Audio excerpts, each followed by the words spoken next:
अरविंद केजरीवाल ईश्वर की शपथ लेता हूं कि मैं विधि द्वारा स्थापित भारत के संविधान के प्रति सच्ची श्रद्धा और निष्ठा रखूंगा।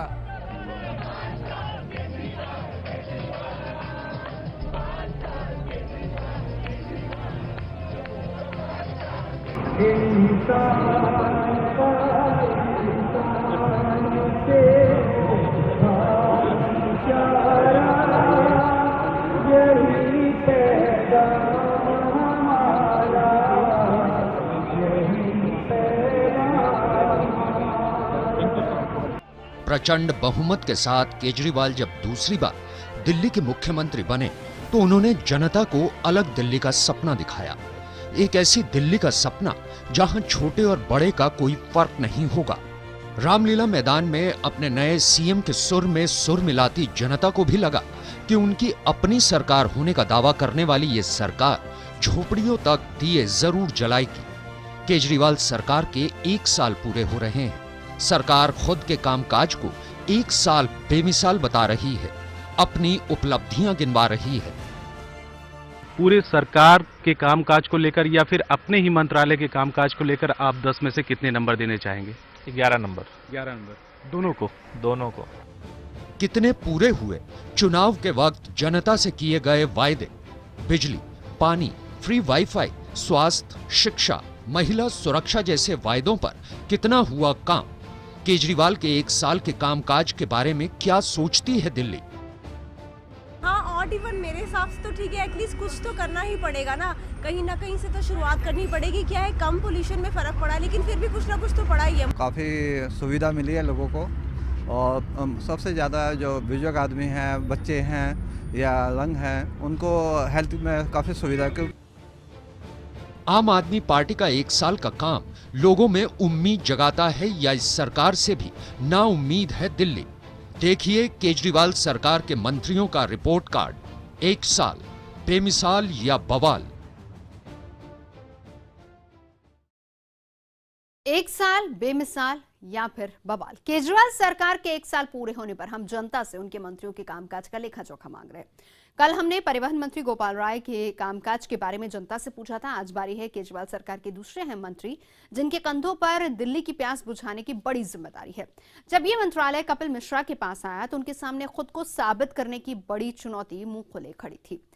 हम अपनी इस रिपोर्ट में देखेंगे कि कपिल मिश्रा सरकार और जनता की उम्मीदों पर कितने खरे उतरे हैं।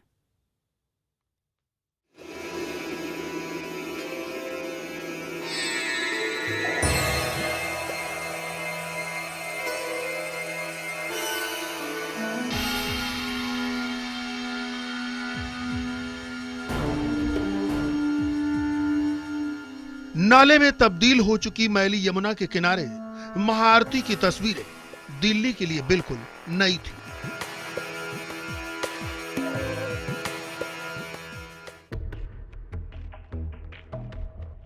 कपिल मिश्रा जब जल बोर्ड के अध्यक्ष बने तो उन्होंने यमुना को साफ करने का बीड़ा उठाया। यमुना से लोगों की धार्मिक भावनाएं जोड़ने के लिए पिछले साल गर्मियों में महाआरती का आयोजन करवाया।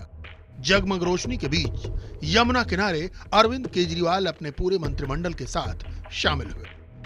कार्यक्रम बेहद कामयाब रहा।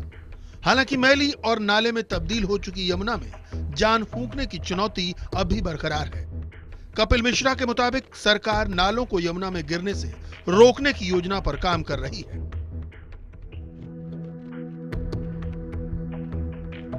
ये जो साल है 2016, ये एक टर्निंग पॉइंट होगा यमुना के लिए, क्योंकि हम नाले की सफाई की योजना पर भी काम शुरू कर देंगे।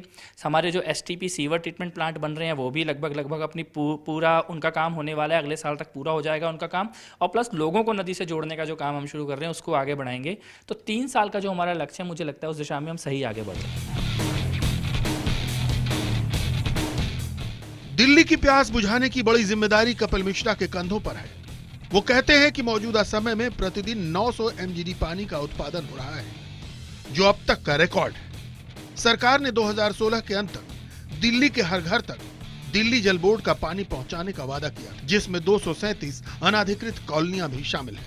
मुंडका बवाना के आसपास दशकों पुरानी कॉलोनियों में अभी तक जल बोर्ड के पानी की व्यवस्था नहीं थी। सरकार ने वहां पानी की आपूर्ति शुरू कर दी है। बवाना और द्वारका में 12 साल पहले बनकर तैयार जल शोधन संयंत्र को चालू कराया, जिससे द्वारका इलाके में जल बोर्ड का पानी सीधे घरों में पहुंच रहा है। 70% टैंकरों की आपूर्ति बंद हो गई। बवाना और पालम जैसे इलाकों में टैंकरों से पानी की आपूर्ति अपेक्षाकृत बहुत कम हो रही है। लेकिन इस सरकार की सबसे बड़ी उपलब्धि दिल्ली वालों को महीने में 20,000 लीटर पानी मुफ्त देना है। चुनाव से पहले आम आदमी पार्टी ने अपने घोषणा पत्र में दावा किया कि सरकार बनने के बाद लोगों को महीने के 20,000 लीटर मुफ्त पानी मुहैया कराएगी। आशंका थी कि कहीं इससे जल बोर्ड को नुकसान न उठाना पड़े, लेकिन कपिल मिश्रा कहते हैं कि नुकसान तो नहीं हुआ, अलबत्ता जल बोर्ड पहले के मुकाबले मुनाफे में आ गया। आज 1 साल बाद बड़े गर्व के साथ मेरे को ये कहते हुए और बताते हुए खुशी होती है कि हमने जनता को 20,000 लीटर पानी मुफ्त भी दिया और हमने 178 करोड़ रुपए का एक्स्ट्रा रेवेन्यू भी कमा कर दिखाया। हालांकि लोगों की शिकायतें भी हैं। लोगों का कहना है कि जिस पानी के मीटर को लेकर अरविंद केजरीवाल मुख्यमंत्री बनने से पहले उंगली उठाते रहे, वही मीटर लोगों के घरों में लगाए जा रहे हैं, लेकिन सरकार कुछ नहीं कर रही। केजरीवाल ने सरकार में आने से पहले आरोप लगाया था कि घरों में लगने वाला पानी का मीटर हवा के दबाव से चलता है। फूंक मारकर उन्होंने दिखाया था कि किस तरह एक फूंक मात्र से मीटर की रीडिंग बढ़ जाती है। मीटर्स को लेकर सरकार शुरू से खुद इशू को उठाती रही थी। खुद केजरीवाल जी ने जंतर मंतर पे जिन मीटरों को लेकर इतनी बड़ी महा रैलियां की थी और ये कहा था कि ये मीटर हवा से तेज चलते हैं, और ये हकीकत है कि ये हवा से तेज चलते हैं। कपिल मिश्रा के पास दूसरी बड़ी जिम्मेदारी पर्यटन मंत्रालय है। वो कहते हैं कि उन्हें पर्यटन मंत्री कहलाना अच्छा लगता है। पर्यटन को बढ़ावा देने के लिए दिल्ली में आयोजित होने वाले कार्यक्रमों की अनुमति लेने के लिए पहले जहां कई दफ्तरों के चक्कर काटने पड़ते थे, सरकार ने सिंगल विंडो क्लियरेंस सिस्टम शुरू किया, जिसका नतीजा है कई महीनों के दौरान जुबिन मेहता, AR रहमान जैसे विश्व प्रसिद्ध कलाकारों का दिल्ली में पहली बार शो हो सका। सरकार जल्द ही दुबई, ऑस्ट्रेलिया, सिंगापुर की तर्ज पर दिल्ली में इंटरनेशनल फेस्टिवल आयोजित करेगी।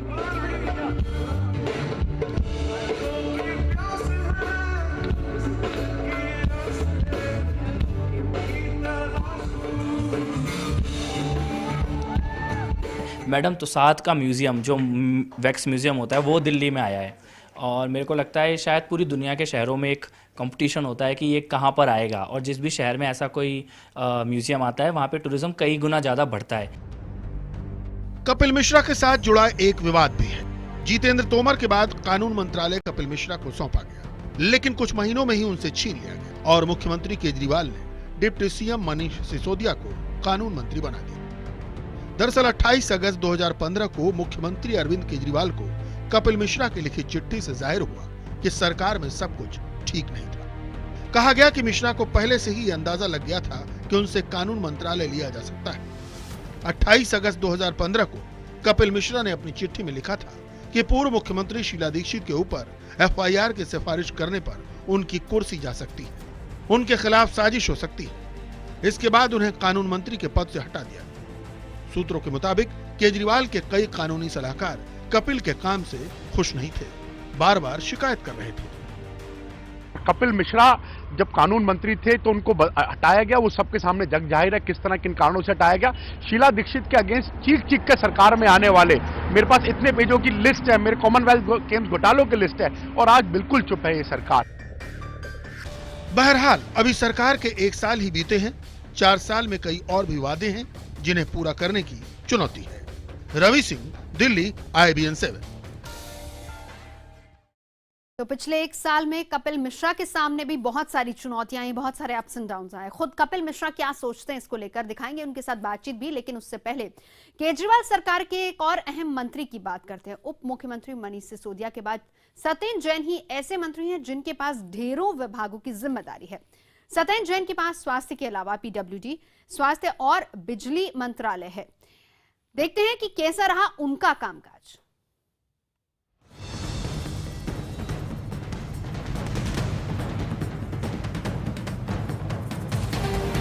60 बजे से लगे हुए, अभी तक नंबर नहीं आया। कोई सुविधा नहीं है कि इतनी भीड़ क्यों कर रखी है। 1 फरवरी 2016 से केजरीवाल सरकार ने दिल्ली के सभी अस्पतालों में दवाई और जांच की सुविधा मुफ्त करने की शुरुआत की। दावा किया गया कि अब से दिल्ली में सबको मुफ्त दवाई और मुफ्त इलाज मिलेगा। LNJP अस्पताल में लगी लंबी कतारें दिल्ली के सरकारी अस्पतालों की बदहाली की कहानी बयां कर रही। अस्पतालों के काउंटर पर मुफ्त दवा का इंतजार मरीजों और तीमारदारों का दर्द बढ़ा देता है। सिर्फ दवाओं के लिए नहीं, बल्कि छोटे मोटे इलाज के लिए भी मरीजों को अस्पतालों के चक्कर लगाने पड़ते हैं। सरकार ने एक ऐप भी शुरू किया, जिसके माध्यम से दवा नहीं मिलने की शिकायत भी सरकार तक तुरंत पहुंचाई जा सके। लेकिन हकीकत सबके सामने है। एक नसबंदी ऑपरेशन के लिए 5 दिन चक्कर काट लिए, अभी तक ऑपरेशन नहीं हुए। मैं जी 10 बजे आया था सर, और 10 बजे में आया सर। ये मैं अपने सर्जरी के लिए मैंने पर्चा भी बनवाया सुबह। उन्होंने बोला भी दूसरा पर्चा और बनवाओ। स्वास्थ्य सेवाओं को लेकर आम आदमी पार्टी के चुनावी वादों की लंबी फहरिस्त थी। दिल्ली की बीमार स्वास्थ्य सेवाओं में सुधार की बड़ी जिम्मेदारी सत्येंद्र जैन को सौंपी गई। दिल्ली सरकार के 40 बड़े अस्पताल और 200 से भी ज्यादा डिस्पेंसरी हैं, जिन पर दिल्ली के लोगों की सेहत सुधारने की जिम्मेदारी है। लेकिन मौजूदा सरकार पूरे साल स्वास्थ्य सेवाओं को लेकर प्रयोग से ही गुजरती नजर आई। घर के करीब स्वास्थ्य सेवाएं मुहैया कराने के लिए केजरीवाल सरकार ने पीरागढ़ी में पहले मोहल्ला क्लिनिक की शुरुआत की। साल के आखिर तक 1000 मोहल्ला क्लिनिक बनाने का लक्ष्य रखा गया, लेकिन अभी वो दूर की कौड़ी है। सिर्फ एक ही शुरू हो पाया है। 999 अभी भी शुरू होने बाकी हैं। 2 कमरों के एयर कंडीशन मोहल्ला क्लिनिक में इलाज के साथ दवा और कई तरह के जांच की व्यवस्था भी की गई। एक और प्रयोग किया गया। डिस्पेंसरियों को पॉलीक्लिनिक में बदलने का काम शुरू हुआ। पहला प्रयोग गांधीनगर में हुआ। पॉलीक्लिनिक को अस्पताल के साथ ही अटैच किया गया, जिससे अस्पताल के बोझ को हल्का किया जा सके। 4 से 5 तरह के स्पेशलिस्ट और जांच की सुविधा पॉलीक्लिनिक में उपलब्ध करवाने का दावा किया गया। देखिए, दवाइयों के बारे में तो मैं खुद डर रहा था। 1 फरवरी से हमने स्टार्ट किया कि भाई 100% दवाइयाँ मुफ्त मिलेंगी। मुझे लग रहा था कि पता नहीं कैसे होगा या नहीं होगा। मुझे लगता था स्टार्टिंग में मैंने आप लोगों से कहा भी था कि भाई थोड़ा सा हो सकता है स्टार्ट करने के बाद महीना 20 दिन लगे, बट 1 तारीख से ही 100% दवाइयाँ मिल रही है। सरकार ने अंबेडकर नगर और बुराड़ी में निर्माणाधीन अस्पतालों में भी बेड की संख्या बढ़ाने का ऐलान किया। बुराड़ी में 200 बेड के अस्पताल को 800 बेड का और अंबेडकर नगर में 250 बेड के अस्पताल को 750 बेड तक बनाने की शुरुआत की। वैसे कागजी कार्रवाई की बात करें तो खराब सेक्स रेशियो पर अस्पतालों को नोटिस भी मिल चुका है। सरकार के दावे अपनी जगह, लेकिन 1 साल में 1000 मोहल्ला क्लिनिक का काम पूरा नहीं हो सका। अस्पतालों में बेड की संख्या भी कुछ खास नहीं बढ़ाई जा सकी है। वेंटिलेटर की कमी भी पूरी नहीं हुई। नए एम्बुलेंस का इंतजार खत्म नहीं हो पाया है। Rajiv Gandhi super speciality hospital अभी भी शुरू होने की बाट जोह रहा है। दिल्ली सरकार आम आदमी मोहल्ला क्लिनिक 1000 बनाने जा रही है। 1000 मोहल्ला क्लिनिक बनने के बाद आपको अपने घर के पास डॉक्टर मिलेगा।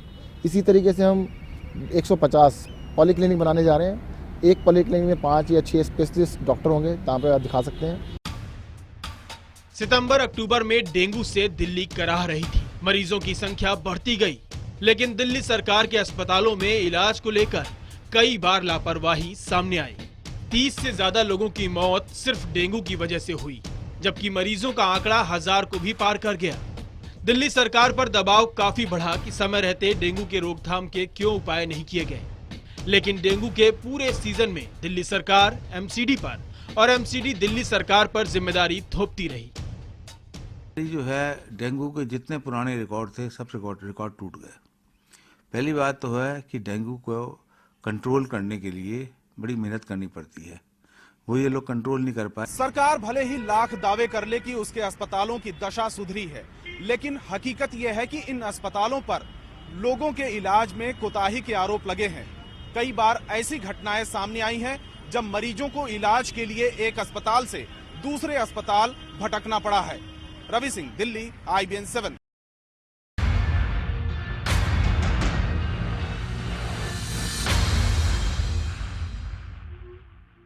सरकार के पिछले 1 साल में किए गए कार्यों के आकलन की इस कड़ी में हमारे संवाददाता रवि सिंह ने दिल्ली पर्यटन और जल मंत्री कपिल मिश्रा से बात की।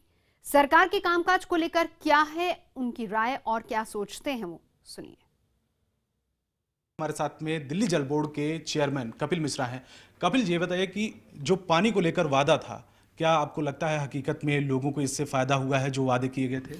बिल्कुल, वादा पूरा भी हुआ है और लोगों को फ़ायदा भी हुआ है। मैं आपको बता देना चाहता हूँ, हमारे 13 पॉइंट थे घोषणा पत्र में पानी से रिलेटेड। 13 के 13 पॉइंट का हम लोगों ने कल ही अपना रिव्यू ख़त्म किया है और सबसे बड़ी बात ये लगी कि कम से कम पानी का, घोषणा पत्र का पानी का हिस्सा एक ऐसा है जिसमें सभी 13 पॉइंट्स के ऊपर हम लोगों ने काम किया है। सबसे पहली बात तो हमने ये कही थी कि हम पीने का पानी 20,000 लीटर मुफ्त देंगे।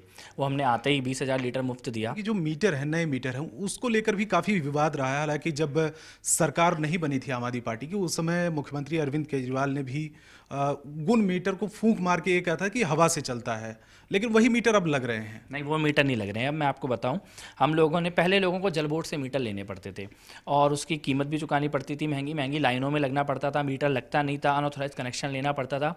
हम लोगों की सरकार ने अब ये कहा कि जल बोर्ड मीटर नहीं देगा। हमने एक स्टैंडर्ड बता दिया, ISI IP68 का स्टैंडर्ड है। मार्केट में जाइए, मीटर खरीदिए और अपने घर में अपने आप लगा लीजिए। जल बोर्ड को बता दीजिए कि आपने मीटर लगा लिया है। तो मेरे को लगता है अपने कर्मचारियों को, अपनी टीम को मैं तो 10 में से 15 नंबर देना चाहूँगा। उन्होंने बहुत मेहनत की है। पानी की समस्याएं जरूर लोगों के पास अभी भी हैं, लंबा संघर्ष करना है, पानी का नेटवर्क बिछाना है, क्वालिटी ठीक करनी है, करने को अभी बहुत कुछ है। अभी ये नहीं है कि हमने जो कुछ करना सब कुछ कर लिया, लेकिन इस 1 साल में मेरी टीम ने, मेरे ऑफिसर्स ने, मेरे कर्मचारियों ने बहुत अच्छा काम किया है और सब बधाई के पात्र हैं। शुक्रिया हमसे बात करने के लिए। कपिल मिश्रा जो जल बोर्ड के चेयरपर्सन हैं, टूरिज्म मिनिस्टर भी हैं, और इनका कहना है कि दिल्ली सरकार ने पिछले 1 साल में काफ़ी ज़्यादा काम किया। हालांकि बहुत ऐसे काम हैं जो 4 साल में करने बाकी हैं और दिल्ली की जनता आने वाले दिनों में और भी ज़्यादा दिल्ली सरकार से, कामकाज से संतुष्ट होगी। कैमरामैन सुनील सागर के साथ रवि सिंह, दिल्ली IBN 7। कॉन्फिडेंट भी हैं, खुश भी नजर आ रहे हैं। बवाल तो नहीं मानते, लेकिन जरूर कहा कि बेमिसाल है, ये पूरा साल बेमिसाल रहा और 4 सालों में चुनौतियां बहुत हैं।